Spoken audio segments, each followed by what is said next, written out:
आप तैयार है ना? तो शुरू करते हैं प्रश्नावली 1.3। ठीक है, तो इस वीडियो में प्रश्नावली 1.3 को इसमें सिद्ध करने वाली कुछ सवालें हैं। जैसे कह रहा है कि सिद्ध करें कि रूट 5 एक अपरिमेय संख्या है। पहले कुछ बातों पर विशेष ध्यान आप सारे बच्चे दीजिए।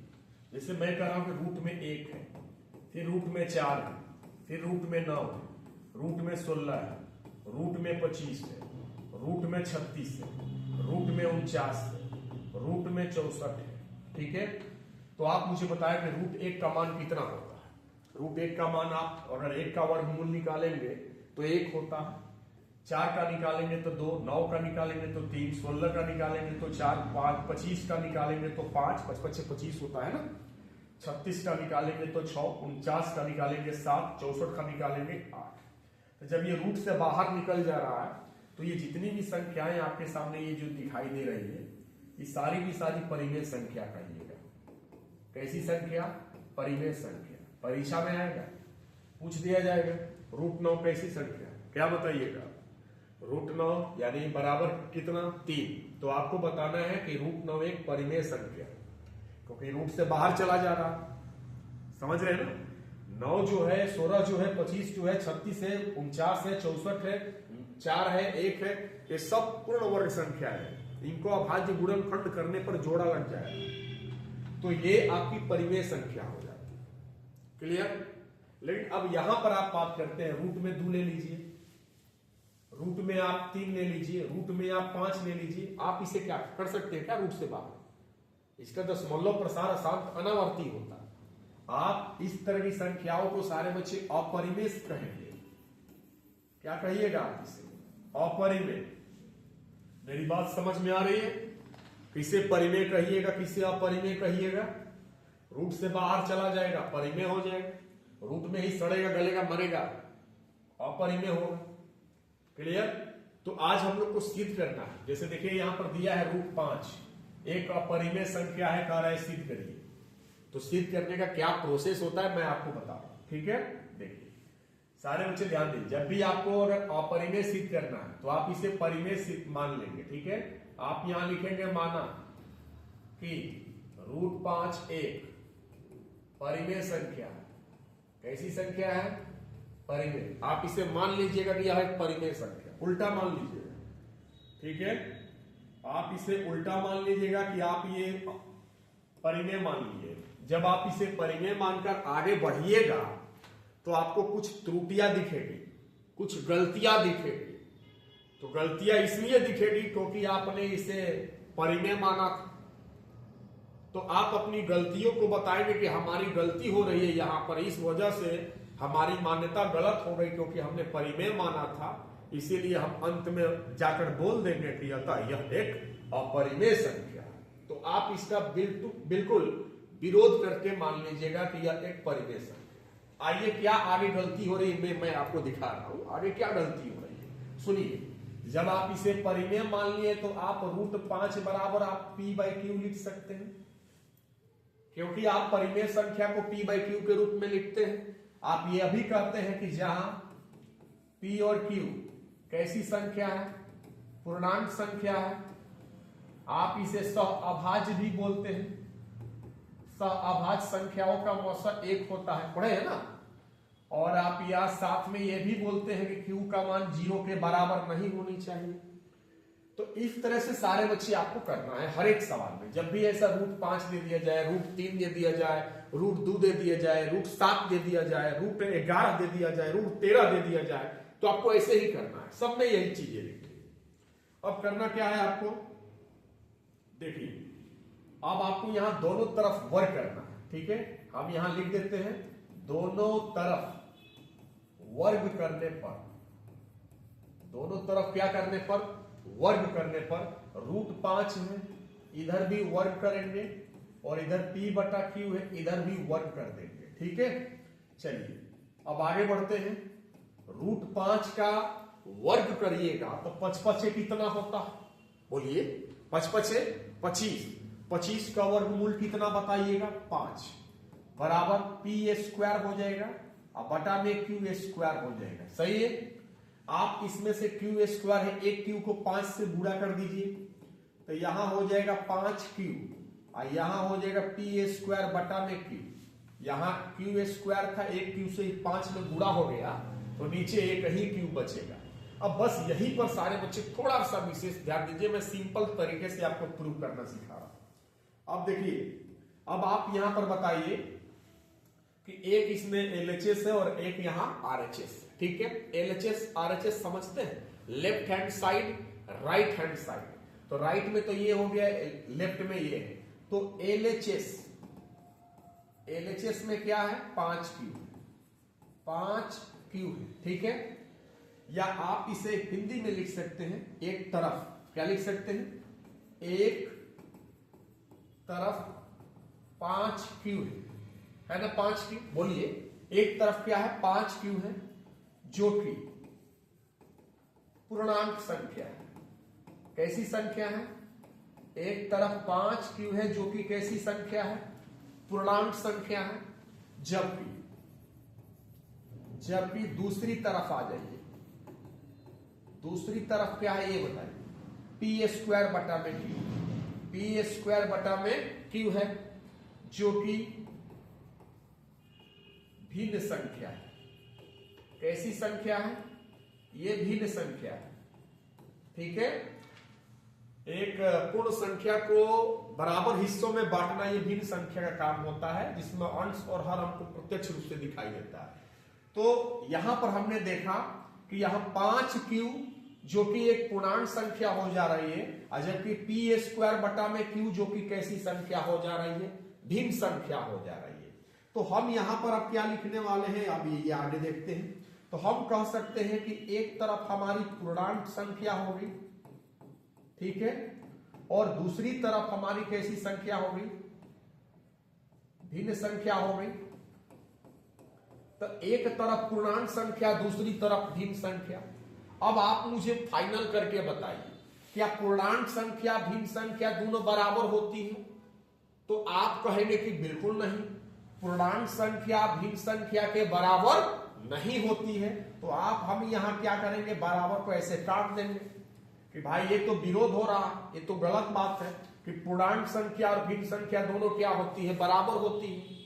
तो हम यहां पर लिखेंगे क्या, हम यहां पर लिखेंगे कि पूर्णांक संख्या और भिन्न संख्या बराबर नहीं होती है, जबकि यहां पर हमको दिख रहा है कि ये दोनों बराबर है। तो अब हम यहां पर लिखेंगे कि हमारी मान्यता गलत हुई। हमारी मान्यता क्या हुई, हमारी मान्यता गलत हुई, हमारी मान्यता गलत हो गई। क्योंकि हमारी मान्यता क्या गलत हुई, हमने इसको क्या मान लिया था, परिमेय मान लिया था। तो ये हमारी मान्यता गलत हो गई। तो हम कह देंगे कि अतः √5 एक कैसी संख्या है, √5 एक अपरिमेय संख्या है। √5 एक कैसी संख्या है, अपरिमेय संख्या है। तो जब भी ऐसे क्वेश्चंस दिए रहे कि √5, √7, √11, √13, तो सब में यही प्रोसेस आप कर दीजिए, ठीक है। वैसे ही एक बहुत बड़ा एक लंबा तरीका है, मैं उस तरीके से नहीं बनाना चाहा। तो आप ऐसे कर सकते हैं कि आप अगर यहाँ √5 है तो √5 करके बनाइए। मान लीजिए √5 नहीं, √7 है, तो यहाँ मान लीजिए √7 एक परिमेय संख्या है, तो √7 बराबर p बटा q हो जाएगा। फिर आप यहाँ दोनों तरफ वर्ग करेंगे, √7 का स्क्वायर आइए जैसे हम ऐसे स्क्वायर करेंगे, तो यहाँ 7 हो जाएगा p स्क्वायर बटा में q स्क्वायर, यहाँ 7q हो जाएगा ये जैसे है। तो फिर कहेंगे कि एक तरफ 7q पूर्णांक संख्या है, दूसरी तरफ p स्क्वायर बटा q भिन्न संख्या है। भिन्न पूर्णांक संख्या भिन्न संख्या के कभी बराबर नहीं होती है, इसलिए हमारी मान्यता गलत हुई। अतः √7 एक अपरिमेय संख्या, √5 एक अपरिमेय संख्या, √11 एक अपरिमेय संख्या, √13 एक अपरिमेय संख्या। तो हर एक सवालों को एग्जाम में अगर इस पर जो भी ऐसे सवाल आ रहे हैं, √11, √13, √15, √17, √19, √23, √29, √31, जो भी आ रहा है सबको आपको ऐसे ही सिद्ध करना है। मेरी बात सारे बच्चों को समझ में आनी चाहिए, मैं क्या पढ़ा रहा हूं आपको, ठीक है। आप यहां कैसे करेंगे ये आपको ऊपर निर्भर करता है। अब आपको इस पर 2-3 सवाल बनाने की हैबिट कर लेनी, प्रैक्टिस कर लेनी है, तो आपको समझ में आ जाएगा। चलिए अब हम चलते हैं प्रश्न संख्या दूसरे की तरफ। दूसरा क्या है, सिद्ध करना है कि 3 प्लस 2√5 एक अपरिमेय संख्या। देखो अब ये दूसरे टाइप का हो गया। इसमें देखो परिमेय और अपरिमेय संख्याओं का जोड़, घटाव, गुणा, भागा सब क्या होता है? अपरिमेय होता है। अब हमको इसे सिद्ध करना है तो हम भी इसमें भी वही लिखेंगे, माना कि, ठीक है, माना कि 3 प्लस 2√5 एक परिमेय संख्या है। बिल्कुल वैसा ही बात इसमें भी वही लिखेंगे, परिमेय संख्या, राइट। अब आप जब इसे परिमेय मान रहे हैं तो 3 प्लस 2√5 बराबर आप क्या लिखिएगा? P बटा Q लिखिएगा ना जी। आप यहाँ P बटा Q के रूप में आप बताते हैं कि जहां P और Q कैसी संख्या है? पूर्णांक संख्या है, और क्या बोलते हैं? सहअभाज्य संख्या बोलते हैं। सहअभाज्य संख्या का मौसा याद रखिएगा 1 होता है, ठीक है। और भी ये बताते हैं कि जो Q है वो 0 के बराबर नहीं होता है, ये सब चीज बोलते हैं। लेकिन सारे बच्चे अब इसमें क्या करिएगा, पिछला वाला सवाल में दोनों तरफ वर्ग किए थे, लेकिन आप इसमें दोनों तरफ वर्ग मत करिएगा, क्योंकि वर्ग उसी में करना है जिसमें सिंगल रूट हो। यहां पर देखिए 3 प्लस 2√5 इस टाइप का है, तो इसमें आपको वर्ग करने की कोई जरूरत नहीं है। इसमें सिर्फ एक रूट, सिंगल रूट वाले को छोड़कर सबको उधर करना है। तो 3 प्लस में उधर जाएगा तो माइनस में, तो 2√5 बराबर क्या हो जाएगा? P बटा Q माइनस में 3 हो जाएगा। बोलिए, मेरी बात समझ में आ रही है? प्लस में 3 है, उधर जाएगा तो -3 हो जाएगा। फिर आप करिए, आप आगे बढ़िए। 2√5 बराबर आप लिख सकते हैं P माइनस 3 में Q से गुणा हुआ 3Q, पूरा के बटा में आप Q दे सकते हैं। जहां अगर आपको जहां डाउट होगी आप हमसे पूछ लीजिए, ठीक है। चलिए अब आप 2 को भी उस साइड में कर दीजिए, ठीक है। तो 2 में Q से गुणा हो जाएगा, तो √5 बराबर हो जाएगा P माइनस 3Q, और बटा में हो जाएगा 2Q। क्लियर है? ये हो गया। अब आप इसमें देखिए, सारे बच्चे ध्यान दीजिएगा। देखिए अब एक तरफ देखिए कि यहां सिर्फ √5 आया है, ये रूट में है, तो रूट सिंगल वाले रूट को आप सारे ही बच्चे अभी थोड़ी देर पहले आपने सिद्ध किया था कि √5 एक कैसी संख्या? अपरिमेय। लेकिन आप यहां पर देखें, कोई आपको क्या इसमें हमको ये देखने को मिल रहा है कोई संख्या रूट में आई हुई है? बिल्कुल नहीं। तो आप इसे परिमेय भी कह सकते हैं। तो आप यहां लिख सकते हैं कि एक तरफ क्या लिख सकते हैं? एक तरफ कितना है? √5 है, जो कि √5 है, जो कि कैसी संख्या है? अपरिमेय संख्या है। कैसी संख्या है? अपरिमेय संख्या है, ठीक है। एक तरफ √5 है जो कि कैसी संख्या है? अपरिमेय संख्या है। जबकि आप दूसरी तरफ क्या बता सकते हैं? जबकि आप दूसरी तरफ कह सकते हैं कि P माइनस 3Q, और बटा में क्या है? 2Q। इसमें कोई रूट में नहीं है, तो आप कह सकते हैं इतना है, जो कि परिमेय संख्या है, जो कि आप क्या कह सकते हैं? जो कि यह परिमेय संख्या है। तो आपने क्या नोटिस किया कि एक तरफ आपको अपरिमेय मिल गया, दूसरी तरफ क्या मिल गया? परिमेय मिल गया। बताइए, एक तरफ आपने इसको बताया कि अपरिमेय है, इसको बता रखा है कि परिमेय है। तो आप मुझे बताइए सारे बच्चे कि क्या अपरिमेय, ठीक है, और परिमेय, क्या ये दोनों बराबर होती है क्या? बिल्कुल नहीं। तो आप इस बराबर को ऐसे काट देंगे। हमको जब हमने परिमेय इसको मान लिया, तो आगे हम जा रहे हैं तो हमारी यहां कुछ गलतियां दिखाई दे रही है कि परिमेय और अपरिमेय दोनों बराबर आ रहा है, जबकि हम जानते हैं कि अपरिमेय और परिमेय बराबर नहीं होता है। तो आप यहीं पर लिख दिए कि हमारी मान्यता क्या हुई? गलत हुई। हमारी मान्यता क्या हुई? गलत हुई। गलत हुई। इसीलिए आप 3 प्लस 2√5 को 3 प्लस 2√5 को अपरिमेय बताएंगे, ठीक है।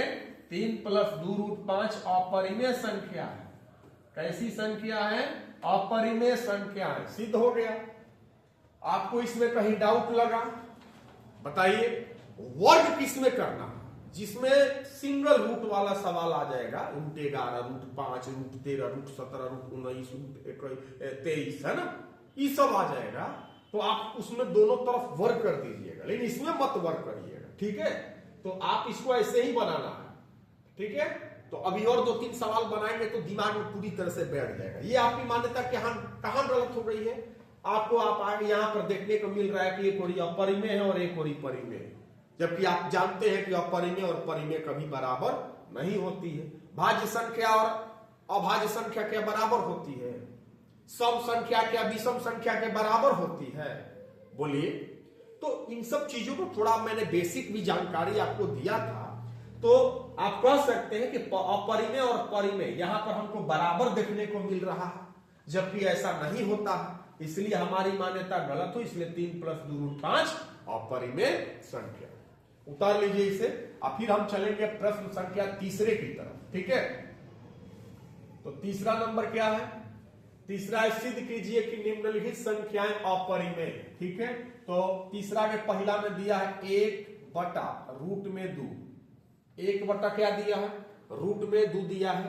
तो देखिए इसको कैसे सिद्ध करना है। देखिए आप जब भी आपको सिद्ध करना है तो आप इसको क्या मानिएगा, माना कि ऐसे लिखते हैं ना, माना 1/√2 कैसी संख्या है, आप इसे बोलते हैं परिमेय संख्या।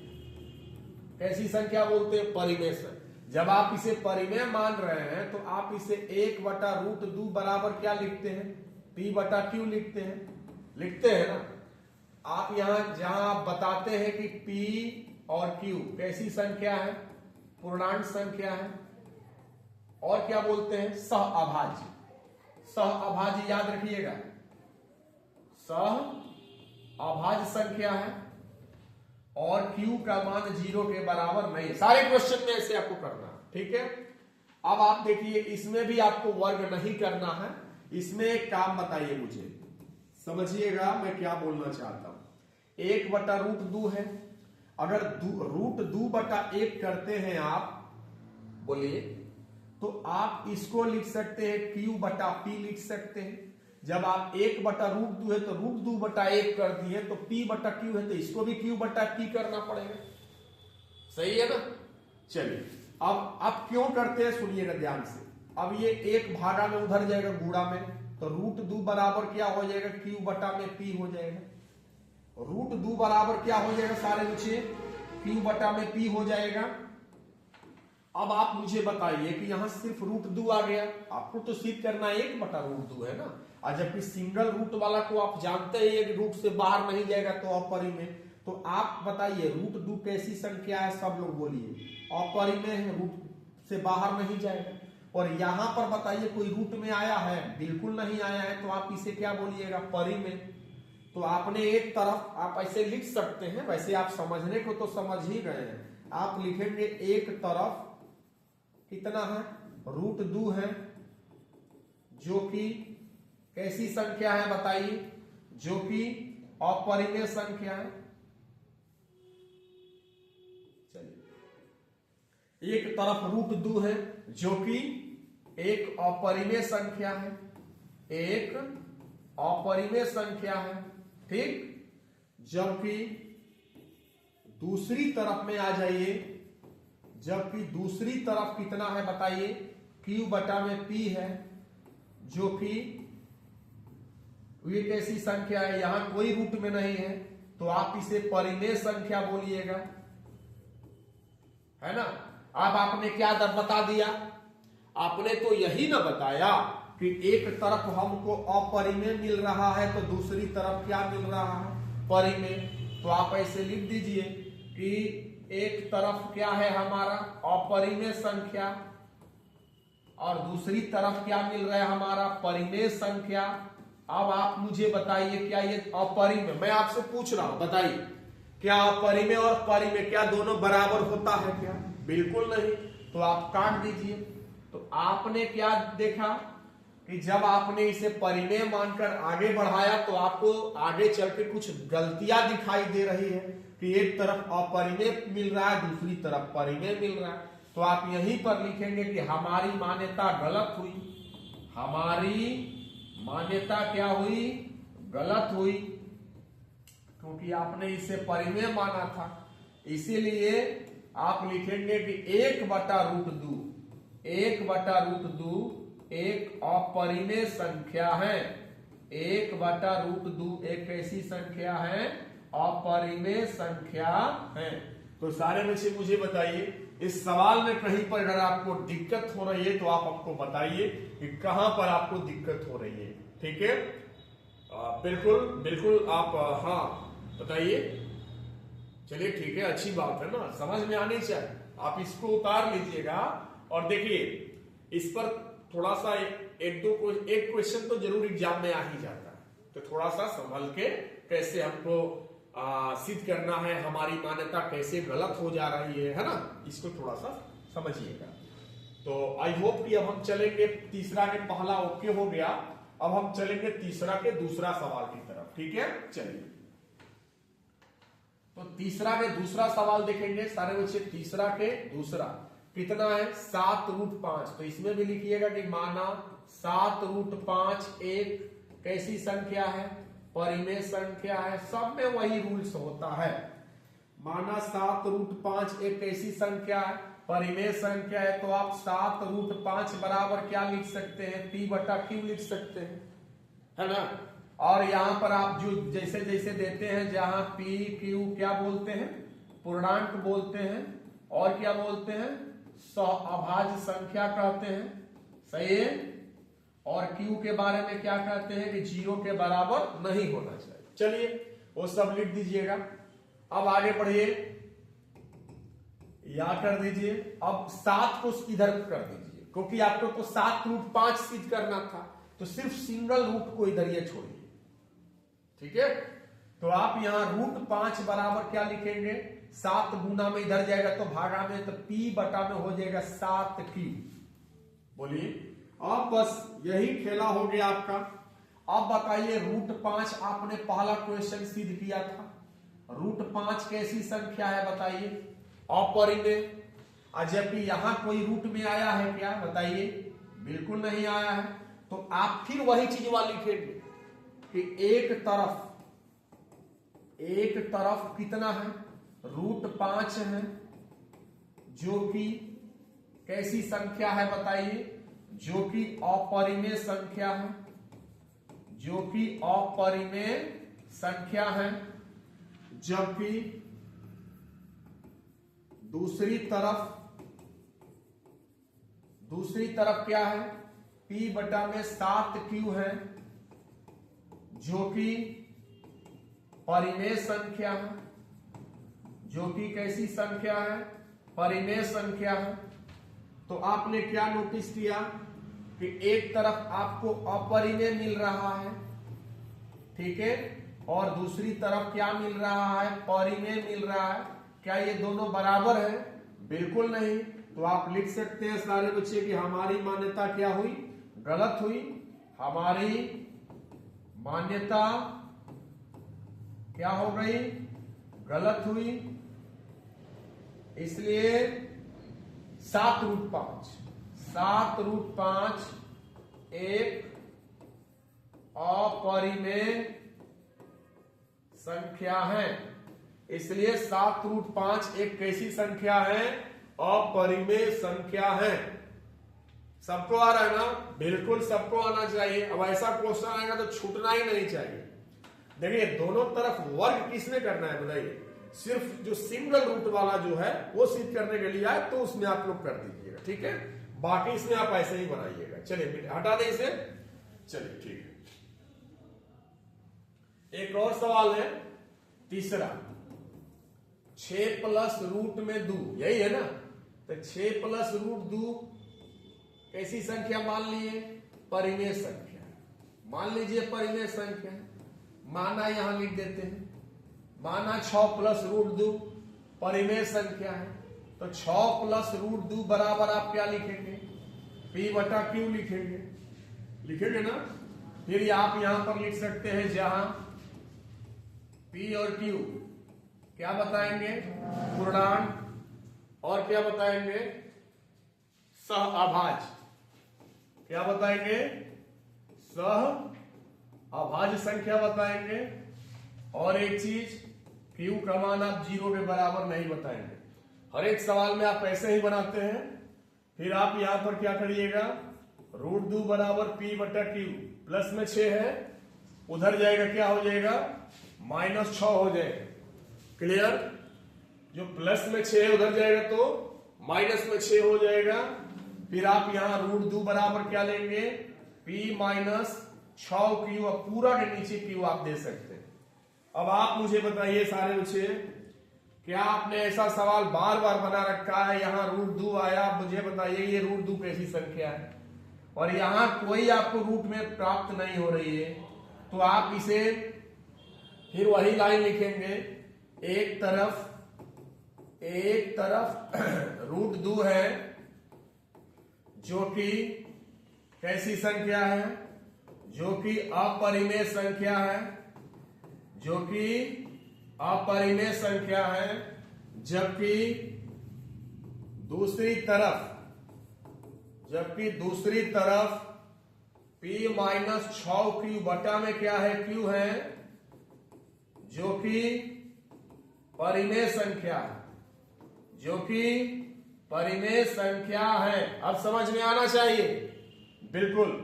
तो आपने इसको अपरिमेय बोला, इसको परिमेय बोला, तो आप यहां पर अब क्या लिखेंगे, मैं यहां पर लिख देता हूं कि एक तरफ अपरिमेय आ रहा है, दूसरी तरफ परिमेय आ रहा है, जबकि ये बिल्कुल बराबर नहीं होती है, अतः हमारी मान्यता गलत हुई। इसलिए 6 + √2 एक अपरिमेय संख्या है, एक अपरिमेय संख्या है।